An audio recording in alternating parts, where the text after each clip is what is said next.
फिलहाल आगे बढ़ेंगे। महाराष्ट्र में हुकूमत साजी के लिए शिवसेना बीजेपी के दरमियान रस्साकशी जारी है। शिवसेना तर्जुमान संजय राउत ने बयान देते हुए कहा कि अगर शिवसेना ने ठान लिया तो वो महाराष्ट्र के अवाम के हक में अक्सरियत साबित कर सकती है। अवाम ये चाहती है कि शिवसेना का ही वजीर आला हो, ऐसा कहना है संजय राउत का। 50-50 का फॉर्मूला अवाम के सामने तय हुआ था। संजय राउत ने एक बार फिर से इस बात को दोहराया जिसे मीडिया ने टीवी पर नश्र किया था। संजय राउत की तरफ से ये कहा गया, कहूंगा अगर शिवसेना चाहे, अगर शिवसेना ने ठान ली तो महाराष्ट्र के हित के लिए, स्टेबल गवर्नमेंट के लिए शिवसेना आवश्यक बहुमत जुटा सकती है। महाराष्ट्र की जनता चाहती है कि शिवसेना का मुख्यमंत्री बने। जो 50-50 का फॉर्मूला जनता के सामने तय हुआ था, पूरे मीडिया ने पूरे देश को, राज्य को दिखाया था, उस फॉर्मूले की तहत काम हो और शिवसेना और बीजेपी में एक साथ बैठकर सरकार चलाए। ये राज्य की जनता चाहती थी, ये मैंडेट है। अगर ये मैंडेट कोई मानने से इनकार कर देता है और ऐसी कोई बात हुई नहीं, इस प्रकार की बातें अगर सामने आती है तो हमारे पास, उद्धव ठाकरे जी के पास कोई विकल्प नहीं बचता। महाराष्ट्र में हुकूमत साजी के लिए शिवसेना बीजेपी के दरमियान रस्साकशी उरूज पर है। शिवसेना 50-50 के फॉर्मूले की बात कर रही है तो वहीं शिवसेना इस फॉर्मूले से इनकार कर रही है।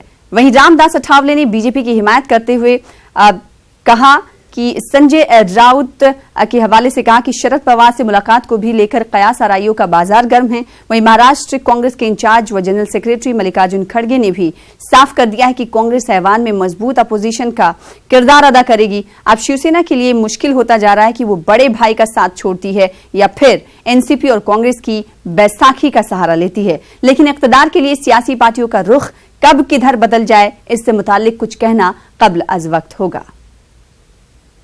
2014 से 19 तक अगर देवेंद्र फडणवीस जी मुख्यमंत्री रहे, क्योंकि उनकी 122 सीटें आई थी, तो अभी भी सबसे ज्यादा सीटें 105 सीटें यहाँ बीजेपी की आई है, तो मुख्यमंत्री बीजेपी का होना चाहिए।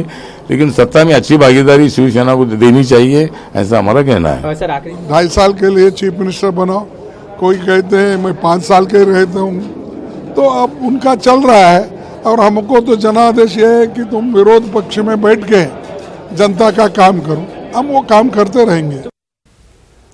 शिवसेना बीजेपी में रस्साकशी जारी है। संजय राउत ने शरद पवार से मुलाकात की थी। कयास आराइयों का बाजार गर्म है। शिवसेना 50-50 के फॉर्मूले पर कायम है। वहीं रद्द-ए-अमल का इजहार भी हम कर रहे थे। ग्राफिक्स के जरिए एक बार फिर से आपको समझाने की कोशिश करते हैं कि आखिर क्यों दरार बढ़ती हुई जा रही है दोनों पार्टियों के दरमियान। जैसा कि सब जानते हैं कि लगातार शिवसेना अपने 50-50 के फॉर्मूले पर अड़ी हुई है, बजिद है। ऐसे में बीजेपी को यह फॉर्मूला नागवार गुजर रहा है और बीजेपी इस फॉर्मूले पर मुहर लगाने से इनकार कर रही है। इलेक्शन में बेहतर कारकर्दगी के लिए संजय राउत ने की थी शरद पवार से उसकी तारीफ, और शिवसेना को मिलेगा एनसीपी और कांग्रेस का साथ, ये बड़ा सवाल साफ तौर पर देखा जा सकता है। क्योंकि आपने कुछ देर पहले मल्लिकार्जुन खड़गे जो कि कांग्रेस लीडर हैं, उनकी तरफ से ऐलान किया गया कि हमें सरकार की तरफ जो जनता है उसने कहा है कि अपोजिशन का किरदार अच्छे तरीके से निभाए, इसलिए हम अपोजिशन में बैठेंगे। और साथ ही साथ एनसीपी ने भी इससे पहले कह दिया है कि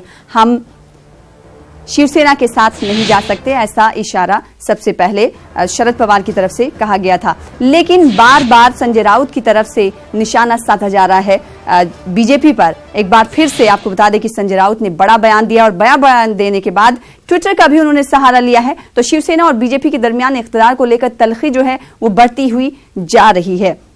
शिवसेना के तर्जुमान संजय राउत ने ट्वीट करके बीजेपी पर तंज कसा है। संजय राउत ने ट्वीट में बीजेपी की तरफ इशारा करते हुए लिखा है कि तकब्बुर इतना अच्छा नहीं है, तकब्बुर को मत पालिए। साथ ही साथ उन्होंने अपने ट्वीट में कहा कि वक्त के समंदर में कई सिकंदर डूब गए हैं।